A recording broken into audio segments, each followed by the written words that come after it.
What is up guys, Jarv here, back today jumping into Destiny 2. Now in today's video we're taking a look at the key things that you want to be doing to get ready for Beyond Light, and this is more than just stacking up on bounties. So if you want to know what mods you need, what exotics you should be chasing, and what armor pieces you want to be taking into year 4, then be sure to stick around and check out the video. If you enjoy the video, be sure to leave a rating down below, that super helps me out here on the channel. And if you are new around here and want to keep up to date with all the latest Destiny 2 content, be sure to hit subscribe as well. But without further delay guys, let's jump into the video.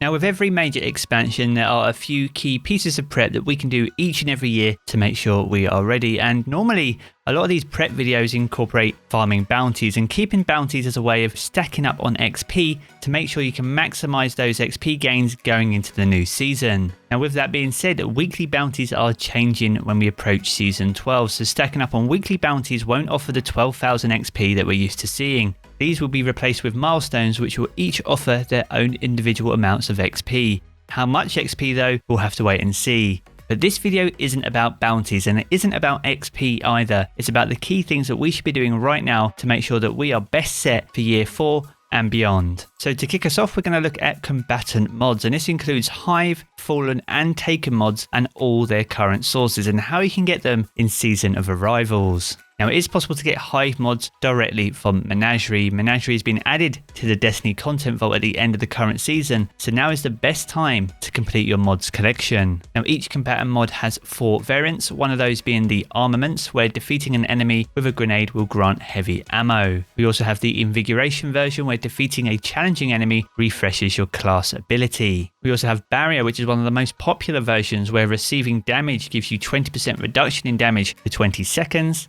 And also repurposing, where destroying a shield refreshes your grenade ability. Now for the Menagerie, the first 3 runs of the week for each character will have a higher chance to drop each of these mods alongside any of the Leviathan mods that you may not have, and these can all drop from the normal and heroic versions. However, there have been comments left on previous videos that show that the heroic version seems to have a slightly higher drop rate compared to normal. However, the first 3 runs of the week are the best opportunities to get these mods. So that's the Hive mods. In terms of the Fallen mods, these are only obtainable through the Scourge of the Past raid. Now the Scourge of the Past is being added to the Destiny content vault at the end of this season, so outside this activity it won't be possible to re-obtain the Fallen mods at the moment. However, with the extension to the current season, now is the best time as any to farm the second encounter inside this raid. It's the Sparrow section that you need to complete flawlessly and open the secret chest at the end, as this has a chance to drop not just the mods but also the exotic Sparrow. Now in order to complete this successfully, you need to activate 6 switches along the way,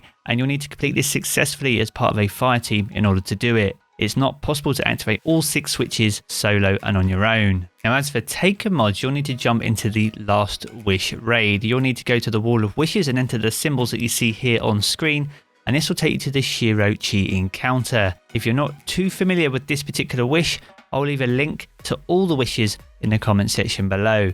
So be sure to use the Shiro Chi one to make sure you're heading to the right encounter. And once we reach Shiro Chi though, we need to spin around in a 180 direction and head back towards the bridge. Now the important thing to remember here is this can be completed on any class. There's no special armor that you need in particular to make your way back. Just follow the route that I'm taking here on screen, and this will take you to one of the secret chests. Now alongside mods that also have a chance to drop from these chests, you can also get weapons and armor from the raid as well, and all of these aren't being sunset, so they will stand the test of time for you going into Beyond Light and future seasons. Now this chest can be done solo, as you can see. However, if you have a friend with you, they can hold the checkpoint for you so you can rotate on your other characters as well, saving you the time of having to enter the wish each and every time you want to come open the chest. And finally, a thing to remember about the Last Wish raid is this is not one of the featured raids, so you can't farm this chest more than 3 times per week, once per character. So that's how you can get all the combatant mods ahead of Beyond Light for Hive, Fallen and Taken.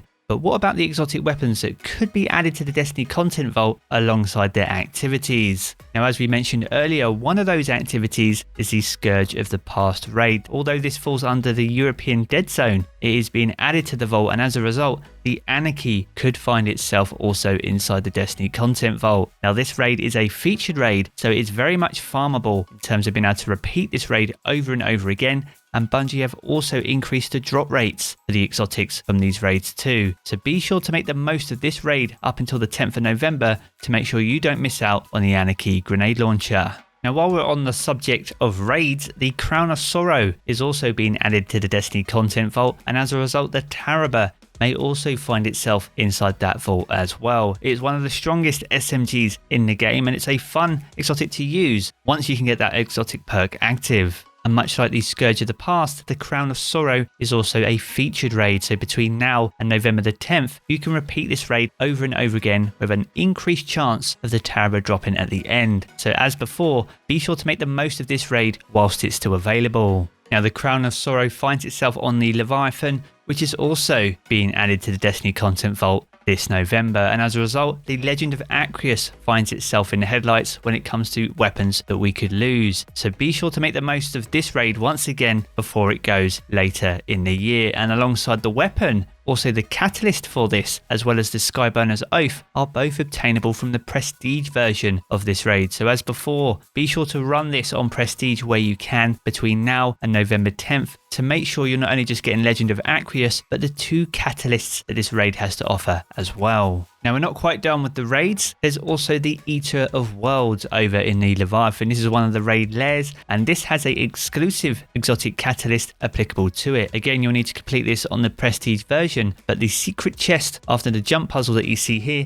has a chance to drop the Telesto catalyst. So if you haven't even got this, or you didn't know it was available from this raid, again, be sure to farm this raid as much as you can between now and the end of the year to make sure you don't miss out on the catalyst for the weapon that breaks this game each and every season. So we're almost done for the raids now, but we're going to switch to destinations now, and Mars finds itself in the headlights when it comes to destinations being added to the Destiny content vault, and with that we have 4 exotics that could potentially find themselves inside that vault as a result of this destination alone, and that is the Polaris Lance, the Lumina, the Worldline Zero, and the Sleeper Simulant Linear Fusion Rifle. Now all 4 of these weapons are either exclusive to Mars as a destination, or their quest has a particular step that overlaps into Mars itself. So if you don't have any of these, or any of these are outstanding, then as before, be sure to make sure you get them in time. And with the Sleeper Simulant, be sure to make sure you run the Spire of Stars, again one of the raid lairs, as this is an exclusive catalyst to that raid lair as well. Now switching destinations, we're going to head over to Titan now. In a recent video I covered this off and highlighted 2 exotics that we could potentially lose as part of losing Titan to the content vault. However, as a result of the comment section, there's actually 5 exotics that we could potentially lose as a result of Titan alone, and these are the Last Word, the Ace of Spades, the Rat King, Thorn,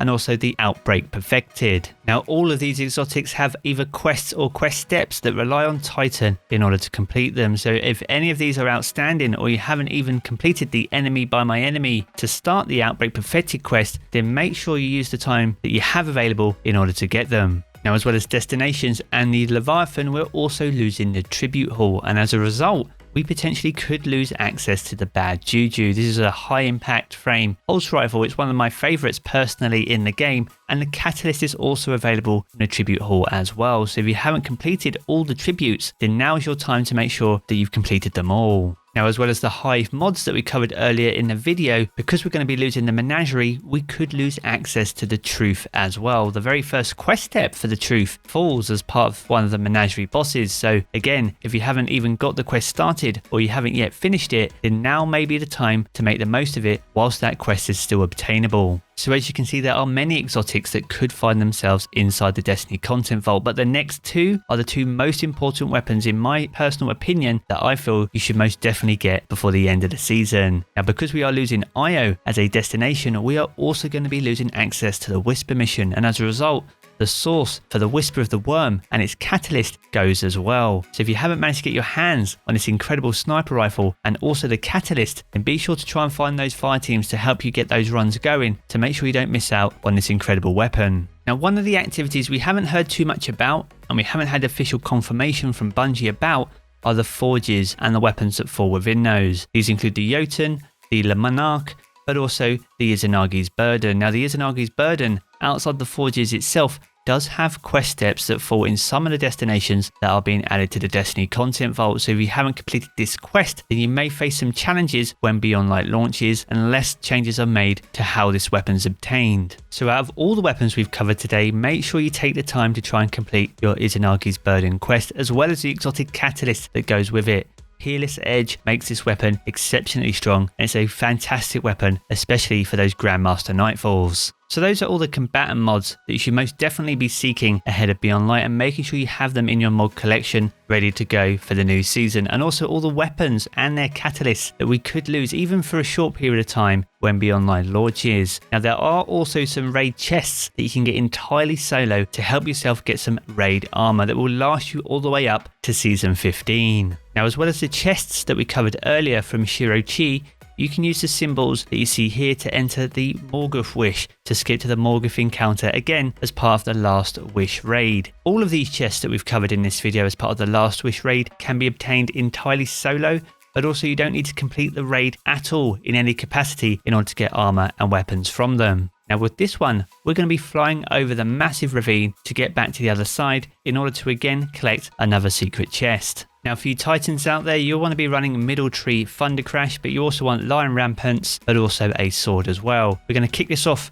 with the Thunder Crash to begin with. This will take us roughly halfway across the ravine. Once your Thunder Crash runs out, do one big jump, swipe your sword, double tap jump, swipe your sword, double tap jump, swipe your sword again, and this will help you Titan fly over the rest of the ravine. And once you reach the other side, then you're free to follow the route that you see here in the video to go collect the chest in your own free time. Now, as with the previous chest we covered in the video, these again can drop mods, but also raid weapons and armor, which are not sunsetting at the end of the current season. Now, as with the previous chests, these can be opened once per week per character. You can do this entirely solo, as you've seen, but as before, you can also bring a friend with you. This helps save you some time, so you don't have to enter the code each and every time. So that's the Titan. For you Warlocks out there, you'll want to be running Top Tree Dawn. You want to consume your grenade, so you activate Heat Rises. You want to do the biggest jump you possibly can, then activate your super. Once you've activated your super, you want to use your Icarus dashes as a way of getting yourself across the ravine. You should have enough of your super as long as you pace it correctly, as you can see here, to cross the ravine very easily. And once you've made it across, again, you're free to go collect the chest in the same way as you did as a Titan to go get your loot. Now for you hunters out there, it's not currently possible to cross this ravine in the current state of the game. However, if you have a very good friend who is a Titan or a Warlock and has been able to get themselves across to get this chest for themselves, then as long as they make their way back to the first spire, which is the first room after the Shirochi encounter, then you'll be able to join on them and not have to cross the ravine at all. This will save you plenty of time, but also mean you can get that all important chest and hopefully some mods and loot as well. Now if your friends aren't too sure of how to get back to the first spire, be sure to follow the directions the Warlock's taking right now, and this will take you back to that room. And as long as you wait for them to spawn into this room, then you will join on them here to easily go collect the chest. So there we have it guys, that's going to wrap up the video for today. So that is all the combatant mods that you need to get ahead of Beyond Light for the Hive, Fallen and Taken, all the weapons and the catalysts and the ones that could find themselves in the Destiny content vault as part of the Beyond Light expansion. So be sure to utilize the extra time we have to make sure you're not missing out on any of those, but also some cheeky little raid chests that you can get solo and not have to complete any raid encounters at all to get your hands on some loot that could last you as long as season 15 and have some really high stat rolls as well. Now if you have enjoyed the video, be sure to leave a rating down below. That super helps me out here on the channel. And if you are new around here and want to keep up to date with all the latest Destiny 2 content, be sure to hit subscribe as well. I'm going to jump back into the game as always guys, but I will catch you all again very soon.